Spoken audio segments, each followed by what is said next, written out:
ನನ್ನ bomb blast ಆಗಿದೆ sir. ಪ್ರತಿ ಬಾಂಬ್ ಬ್ಲಾಸ್ಟ್ಗಳು ಕೂಡ ಚುನಾವಣೆಯ ಸಂದರ್ಭದಲ್ಲೇ ಆಗ್ತದೆ. ಕಾಂಗ್ರೆಸ್ ಅದನ್ನು ಯಾವ ರೀತಿಯಲ್ಲಿ ವಿಶ್ಲೇಷಣೆ ಮಾಡುತ್ತೆ sir as a senior politician? Bomb blast ಆಗಬಾರದು. ಈಗ ನೋಡಿ, ಅಮಾಯಕ ಜನ ಸತ್ತಿದ್ದಾರೆ. ಒಂದು ಪತ್ರಿಕೆಯಲ್ಲಿ 13 ಜನ ಅಂತ ಬರ್ತದೆ, ಒಂದು ಪತ್ರಿಕೆಯಲ್ಲಿ 8 ಜನ ಅಂತ ಬರ್ತದೆ.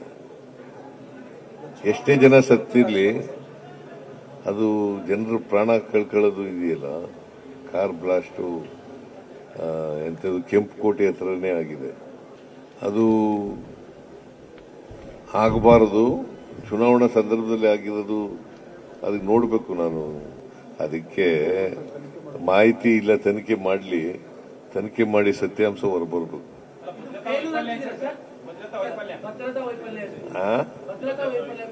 ಇಲ್ಲ, ನಾನು ಇನ್ನೂ ಅದ್ರ ಬಗ್ಗೆ ತನಿಖೆ ಮಾಡಿಸ್ಬೇಕು.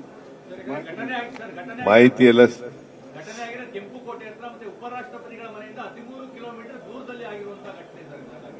ಹೌದಪ್ಪ, ಕೆಂಪುಕೋಟೆ ಇರೋದೇ ಅಲ್ಲಿ ಅಲ್ವಾ?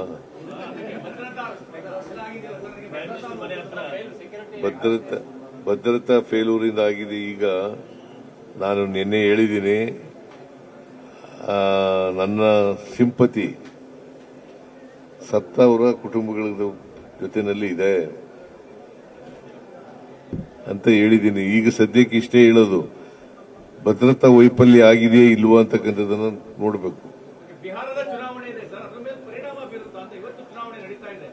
ಇವತ್ತು ಚುನಾವಣೆ ನಡೀತಾ ಇದೆಯಲ್ಲ, ಅದರ ಮೇಲೆ ಪರಿಣಾಮ ಬೀರುತ್ತಾ ಇಂಥ ಘಟನೆಗಳು ಅಂತ.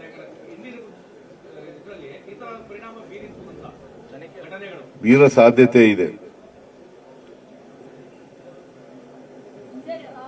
ಪಾಸಿಟಿವ್ ಅಲ್ಲಿ ನೆಗೆಟಿವ್ ಅದು ಬಿಜೆಪಿ ಫೇವರ್ ಬೀರುವ ಸಾಧ್ಯತೆ, ಕಾಂಗ್ರೆಸ್ ಫೇವರ್ ಬೀರುವ ಸಾಧ್ಯತೆ.